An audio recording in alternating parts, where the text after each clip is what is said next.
Hello दोस्तों, स्वागत है आपका हमारे इस YouTube चैनल में। उम्मीद करता हूँ आप लोग स्वस्थ होंगे और अच्छे होंगे और हमारे वीडियोस के माध्यम से आपका ज्ञानवर्धन हो रहा होगा।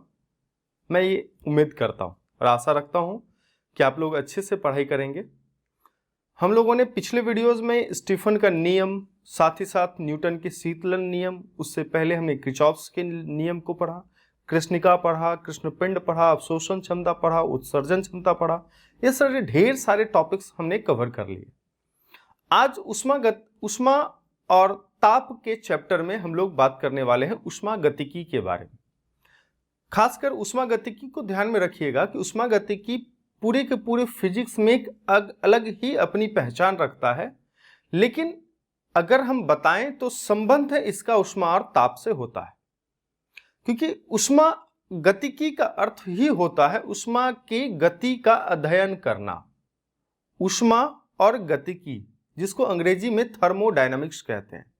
तो आज हम लोग थर्मोडायनामिक्स पर चर्चा करेंगे और बात करेंगे कि थर्मोडायनामिक्स होता क्या है। तो थर्मोडायनामिक्स जो है, ध्यान में रखिएगा कि दो शब्द से बना हुआ है, थर्मो और डायनामिक्स। थर्मो का अर्थ होता है थर्मो, उष्मा, और डायनामिक्स का अर्थ होता है गतिकी।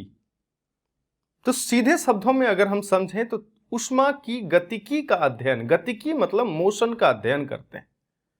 उष्मा तो एक ऊर्जा है, तो याद रखिएगा कि उष्मा गतिकी भौतिक विज्ञान की वह शाखा है जिसके अंतर्गत उष्मा ऊर्जा, ताप और कार्य, साथ ही साथ इनके संबंधों को स्थापित करते हैं या इनके संबंधों के बारे में पढ़ते हैं। तो उष्मा गतिकी भौतिक विज्ञान की एक शाखा है, ब्रांच ऑफ फिजिक्स है, जिसके अंडर हम यहां पर देखेंगे ताप, उष्मा, कार्य। तीन टर्म है, टेम्परेचर, हीट और वर्क। साथ ही साथ इनके मध्य संबंध को स्थापित करते हैं, रिलेशनशिप बिटवीन ताप, उष्मा, कार्य और इसके संबंध। ध्यान में रखिएगा कि देखिए, इसको सिंपल भाषा में अगर हम समझने का कोशिश करें तो जैसे कि हम कहते हैं कि एक बल्ब को जलाते हैं, विद्युत ऊर्जा होती है उसके अंदर, और विद्युत ऊर्जा का रूपांतरण जो है देखेंगे कि उष्मा ऊर्जा में हो जाता है, बल्ब हीट हो जाता है, गर्म हो जाता है। मतलब हम ऊर्जा संरक्षण का नियम पढ़े हैं, जिसके अंतर्गत हम कहते हैं ऊर्जा का ना ही निर्माण हो सकता है, ना ही ऊर्जा का क्षय होता है। ऊर्जा एक रूप से दूसरे रूप में रूपांतरित हो सकती है, लेकिन ऊर्जा का नाश, ह्रास नहीं होता है।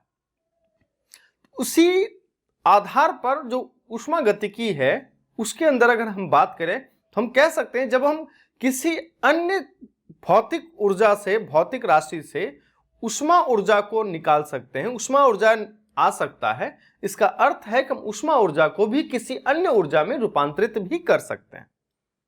तो भौतिक विज्ञान के अंडर जिस शाखा में हम उष्मा के स्थानांतरण और उष्मा के रूपांतरण का अध्ययन करते हैं, उसको भी हम कह सकते हैं उष्मा गतिकी। जैसे कि यहां पर देखिए, उष्मा गतिकी के अंदर हम ऊर्जा का एक स्थान से दूसरे स्थान पर स्थानांतरण, transmission of heat energy from one place to the another place, एक स्थान से दूसरे स्थान पर ऊर्जा स्थानांतरण को पढ़ते हैं। साथ ही साथ ऊर्जा का एक फॉर्म से दूसरी फॉर्म, मतलब एक एनर्जी फॉर्म है हमारे पास, जैसे उष्मा ऊर्जा है, उसे हमने किसी और ऊर्जा में बदल दिया, ठीक है। तो उसके अंतर्गत हम क्या करते हैं, रूपांतरण भी पढ़ते हैं, चेंज भी पढ़ते हैं, ठीक ना। तो इसका अध्ययन करते हैं, तो वह भी उष्मा गतिकी है। याद रखिएगा, इस शाखा के अंतर्गत उष्मा की गति का भी अध्ययन किया जाता है। इस शाखा के अंतर्गत उष्मा की गति का अध्ययन किया जाता है।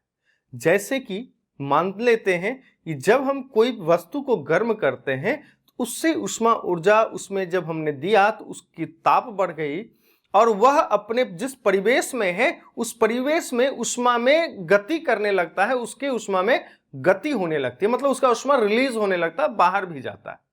इसका भी अध्ययन हम लोग इसी शाखा में करते हैं, इसी भौतिक विज्ञान की शाखा में करते हैं। यहां पर कहता है उष्मा गतिकी निकाय थर्मोडायनामिक्स सिस्टम की बात करता है। जैसे कि थर्मोडायनामिक्स सिस्टम को समझते हैं कि इसको हम इस तरह से कह सकते हैं कि जैसे कि मान लीजिए कि हमारे पास कोई सिलेंडर है, गैस से भरा हुआ सिलेंडर है जो हम लोग खाना पकाने में यूज करते हैं। तो सिस्टम जो सिलेंडर है वो एक कंप्लीट सिस्टम हो गया जिसके अंतर्गत गैस है। गैस क्या है? एक कंप्लीट बंद लोहे के जार में पैक्ड है जिसमें कि एक खास तापमान भी होता है गैस का। इसके अंदर प्रेशर भी होता है। जो गैस उसके अंदर बंद है वह सिलेंडर के दीवारों पर दबाव भी लगाता है, प्रेशर भी लगाता है, और उस सिलेंडर के आयतन में उस गैस का आयतन भी भरा हुआ है। तो वह सिस्टम जिसको हम आयतन, दाब और ताप के रूप में व्यक्त कर सकते, देखिए वह निकाय, वह सिस्टम जिसकी अवस्था, जिसका जो स्टेट है उसको हम दाब, ताप, प्रेशर, टेम्परेचर एंड आयतन मतलब वॉल्यूम के पदों में व्यक्त कर सकते हैं, उसको हम लोग थर्मोडायनामिक सिस्टम कहते हैं। जैसे कार का इंजन एक थर्मोडायनामिक सिस्टम है। थर्मोफ्लास्क जिसके अंतर्गत पानी गर्म रखते हैं या ठंडा रखते हैं, वह भी एक थर्मोडायनामिक सिस्टम है। तो थर्मोडायनामिक सिस्टम सीधा सीधा अर्थ रखता है कि वह सिस्टम, वह निकाय जिसकी अवस्था, जो स्टेट है, उसको हम दाब, ताप और आयतन के पदों में व्यक्त कर सके। ठीक है। इसके बाद आता है कि चूंकि ऊष्मागतिकी निकाय जो है, थर्मोडायनामिक सिस्टम जो है और परिवेश, याद रखिएगा जो थर्मोडायनामिक सिस्टम है, जैसे कि मान लीजिए एक कप में चाय रखी हुई है, सिंपल लैंग्वेज में समझते हैं, एक कप में चाय रखी हुई है। उस चाय को देखिएगा, अगर उसमें उष्मा है तो वह उष्मा जब हम कप को रखें तो कप कहां है? इस इन्वायरमेंट में है, इस परिवेश में है। तो इस परिवेश में रहने के बाद वह, उसके अंदर जो उष्मा है, वह उष्मा वातावरण में रिलीज होते रहता है, जिसके कारण चाय ठंडी हो जाती है। तो इसको कहते हैं, जब हम एक्सचेंज करते हैं हीट का, एक जगह से दूसरे जगह चला जाता है, उसको कहते हैं उष्मा विनिमय। उष्मा विनिमय का सीधा सीधा अगर अर्थ हम समझना चाहते हैं तो हम कह सकते हैं कि जैसे कि हम किसी गर्म वस्तु को छूते हैं, अगर अभी गर्मी का मौसम है, अगर हम किसी गर्म वस्तु को छूते हैं तो क्या होगा? हमें गर्मी महसूस होगी। होता क्या है कि यहां पर उष्मा विनिमय का कार्य होता है। उष्मा विनिमय का कार्य क्या होता है?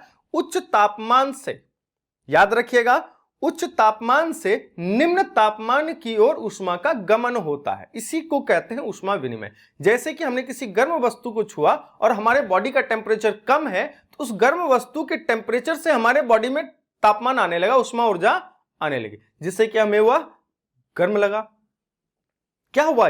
हीट एक्सचेंज हुआ। जैसे मान लीजिए अभी गर्मी का समय, अगर कोई बर्फ है, उस बर्फ को हम टच करते हैं, अच्छा लगता है।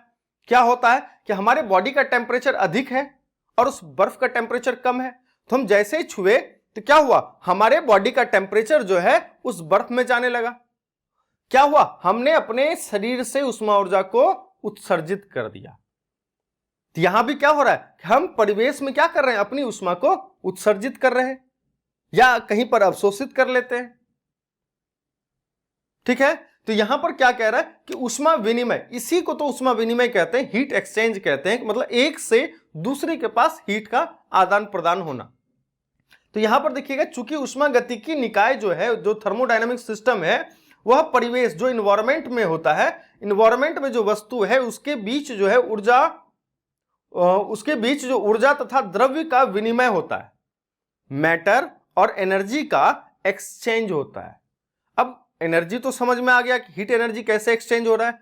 अब द्रव्य, मैटर का एक्सचेंज समझ लेते हैं कि जैसे मान लीजिए हमने कोई पानी गर्म किया, तो पानी गर्म किया तो देखेंगे कि पानी की जो ऊपरी सतह है, तो पानी की ऊपरी सतह निचली सतह के पानी से उष्मा लेकर वह वाष्पीकृत हो जाता है।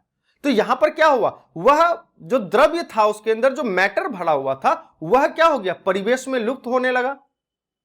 तो यहां पर हीट एनर्जी के साथ साथ मैटर का भी एक्सचेंज होने लगा। तो याद रखिएगा, थर्मोडायनामिक सिस्टम जो है वह उष्मागतिकी निकाय, परिवेश और जो परिवेश है और निकाय के बीच ऊर्जा तथा द्रव्य के विनिमय होता है, और इसी विनिमय के आधार पर जो थर्मोडायनामिक सिस्टम है वह 3 भागों में विभाजित किया जाता है। पहला खुला सिस्टम, क्या है, खुला निकाय या खुला ओपन सिस्टम, दूसरा बंद निकाय या क्लोज्ड सिस्टम, तीसरा आपका विलगित निकाय या फिर जिसको आइसोलेटेड सिस्टम भी कहते हैं। ये तीन आते हैं, तीनों को एक एक करके एग्जाम्पल के साथ समझते हैं। सबसे पहले आता है हमारा खुला निकाय। और इस यहां पर जो फिगर बना हुआ है इसको थोड़ा सा समझिएगा कि मान लीजिए एक कप है जो चाय से भरी हुई है, यहां पर एक कप है जो चाय से भरी हुई है, इसको हम कहेंगे सिस्टम। ये क्या हो गया, निकाय या सिस्टम, ठीक है। इस सिस्टम को हमने कहां रखा, इस इन्वायरमेंट में रखा है। ये क्या हो गया, हमारा इन्वायरमेंट हो गया या परिवेश, जिसको कहते हैं परिवेश या वातावरण। आप तीनों में से कोई भी टर्म इस्तेमाल कर सकते हैं। ध्यान में रखना है अंग्रेजी भी टर्म आपको आनी चाहिए, क्योंकि फिजिक्स है, बिना अंग्रेजी के ये संभव नहीं हो सकता है, इसमें थोड़ी परेशानी होती है। अंग्रेजी भी आपको आनी चाहिए और हिंदी भी आपको आनी चाहिए। तो यहां पर हमारे पास एक निकाय है, जो कि हमने कहा कि एक कप में चाय रखी हुई है और वो चाय गर्म है, और ये निकाय हो गया। इसके चारों तरफ जहां पर ये रखा हुआ है उसके चारों तरफ क्या है, वातावरण है, जो परिवेश है। और परिवेश के बाहर क्या है, यूनिवर्स है। परिवेश के बाहर क्या है, यूनिवर्स है, ब्रह्मांड है, ठीक है। तो यहां पर देखते हैं, यहां पर ये क्या होता है कि ये जो निकाय और परिवेश है, चाय गर्म है तो चाय से उष्मा ऊर्जा क्या होगी, बाहर निकलेगी। चाय से उष्मा ऊर्जा क्या होगी, बाहर निकलेगी। उसी तरह से हमने यहां पर जो बनाया है ये एक ओपन सिस्टम है, डॉटेड लाइन से बनाया, ओपन सिस्टम है। अब यहां पर देखिए कि क्या हो रहा है कि जब हम इसको, इसमें अगर हम एनर्जी देते हैं, ठीक है, तो एनर्जी दिया हमने, तो यहां पर क्या हो गया कि ये गर्म हुआ और ये उबलने लगा और वाष्पीकृत होने लगा। तो क्या हो गया, यहां पर जब वाष्पीकृत होने लगा तो इसके साथ देखिएगा उष्मा ऊर्जा भी निकलने लगा, और साथ ही साथ वाष्प के रूप में जो मैटर है इसके अंदर वह भी निकलने लगा। और यहां पर हमने देखा कि क्या हुआ कि हम इसमें कह सकते हैं कि मैटर का भी एक्सचेंज होता है। जो ओपन सिस्टम होता है, जो खुला निकाय होता है, वैसा निकाय जिसके अंतर्गत हम कह सकते हैं कि द्रव्यों का आदान प्रदान और ऊर्जा का, दोनों का आदान प्रदान होता है, दोनों का विनिमय हो सकता है इसमें, ठीक है। क्या होता है, खुला सिस्टम या खुला निकाय वह निकाय है जिसके अंतर्गत द्रव्यों और ऊर्जा दोनों का आदान प्रदान आसानी से संभव हो सकता है। इसका सिंपल उदाहरण है किसी पतीले में गर्म किया हुआ पानी। जब हम पानी को गर्म करते हैं, उष्मा देते हैं, क्या दे रहे हैं उसमें, उष्मा ऊर्जा दे रहे हैं। उष्मा ऊर्जा दे रहे हैं तो उसका टेम्परेचर बढ़ रहा है। बढ़ने के क्रम में क्या होता है कि वह द्रव जो है धीरे धीरे जब 100 डिग्री तापमान पर पहुंचता है तो वह वाष्पीकृत होने लगता है। तो देखेंगे वहां पर एनर्जी दिया, एनर्जी देने से उस परिवेश के बाहर, जब हम बर्तन के बाहर हाथ लगाएंगे तो उसमें क्या होता है, उष्मा ऊर्जा बाहर भी निकल रहा हो। एक तरफ से उष्मा ऊर्जा दिए, दूसरी तरफ से उष्मा ऊर्जा बाहर भी निकल रहा है, ठीक है। और अगर हम ऊपर में देखेंगे, किसी बर्तन से ऊपर से ढक देते हैं या ऊपर में रखते हैं, तो क्या होगा, उसका जो वाष्प है उससे टकराएगा। और देखेंगे तो हम गौर से अगर देखेंगे तो जो उस बर्तन में जो द्रव्य था वह भी क्या हो रहा है, लुप्त हो रहा है, निकल रहा है, उत्सर्जित हो रहा है। तो यहां पर हम उस तरह के सिस्टम को क्या कह सकते हैं, ओपन सिस्टम या खुला निकाय कह सकते हैं। इसके बाद दूसरा जो आता है हमारा वह है बंद निकाय या क्लोज्ड सिस्टम कहते हैं। मान लीजिए इसका सिंपल सा उदाहरण होता है, जैसे किसी स्टील के बॉटल में हमने कोई पानी भर दिया। स्टील के बॉटल में हमने पानी भरा, उसका कैप हमने लगा दिया। कैप लगाने से क्या हुआ कि उष्मा ऊर्जा उस बॉटल से तो निकलेगा, क्योंकि जो स्टील है वह अच्छा सुचालक होता है। सुचालक, कुचालक हमने पिछले वीडियो में जिक्र कर लिया है, आप उस वीडियो को जाके देख सकते हैं। तो स्टील जो है एक अच्छा सुचालक होता है। तो जब हम स्टील के बोतल में पानी भर दिए, गर्म पानी है, और उसको ऊपर से कैप लगा दिए। सिंपल समझिए कि जब हम कोई भी स्टील का बोतल है, इसमें हमने कैप लगा दिया और इसमें हमने द्रव को भर दिया, और अब यहां से हम उष्मा ऊर्जा दे रहे हैं। तो उष्मा ऊर्जा तो दे रहे हैं, उष्मा ऊर्जा हम दे रहे हैं, लेकिन इसके बंद होने के कारण जो है इससे कोई भी द्रव जो है बाहर नहीं निकल सकता। लेकिन अगर हम उस कंटेनर, उस बॉटल के चारों तरफ हाथ लगाएंगे तो उस बॉटल में जो गर्म पानी है, उस गर्म पानी के कारण जो है उष्मा ऊर्जा बाहर निकल रहा है। द्रव्य नहीं निकलेगा, लेकिन उस ऊर्जा जो है वह तो निकलेगी ना। तो हम कह सकते हैं वैसा थर्मोडायनामिक सिस्टम, वैसा उष्मागतिकी निकाय जिसके अंतर्गत उष्मा ऊर्जा का स्थानांतरण तो होता है या उष्मा विनिमय होता है, लेकिन द्रव का विनिमय नहीं होता है, मतलब मैटर का एक्सचेंज नहीं होता है। अगला आता है हमारा विलगित निकाय, जिसको कि आइसोलेटेड सिस्टम कहते हैं। वैसे तो आइसोलेटेड सिस्टम बनाना बहुत ही मुश्किल है। आइसोलेटेड सिस्टम एक सीधा सिंपल अगर हम देखेंगे तो पूरा का पूरा जो यूनिवर्स है वह एक आइसोलेटेड सिस्टम है, लेकिन मानव द्वारा जो निर्मित आइसोलेटेड सिस्टम होता है उसमें आता है थर्मोफ्लास्क। अब थर्मोफ्लास्क क्या होता है? जैसे कि मान लीजिए थर्मोफ्लास्क में हमने क्या किया, गर्म पानी रख दिया। उस गर्म पानी को देखेंगे तो उसके अंदर उष्मा ऊर्जा है, और उष्मा ऊर्जा ना ही उससे बाहर निकल रहा है, ना ही हम इधर से कुछ दे पा रहे हैं, ना ही उधर से मैटर निकल रहा है, ना ही इधर से मैटर जा पा रहा है। तो काफी देर तक गर्म रहता है, लेकिन फिर थोड़ी देर बाद बहुत समय लगता है, लेकिन ठंडा तो हो जाता है ना। तो हम कह सकते हैं कि जो आइसोलेटेड सिस्टम होता है, जिसको कि हम लोग विलगित निकाय कहते हैं, वह बनाना मानव के लिए संभव नहीं हो सकता। आने वाले समय में बन जाए या कुछ हो ऐसा, लेकिन मेरे जानकारी में तो अभी तक कोई भी विलगित निकाय नहीं, सिर्फ इस यूनिवर्स के अलावा, क्योंकि इस यूनिवर्स में जो ऊर्जा है वो इसी यूनिवर्स में पैक्ड है। ना ही ऊर्जा बाहर जा सकती है, ना ही ऊर्जा अंदर आ सकती है।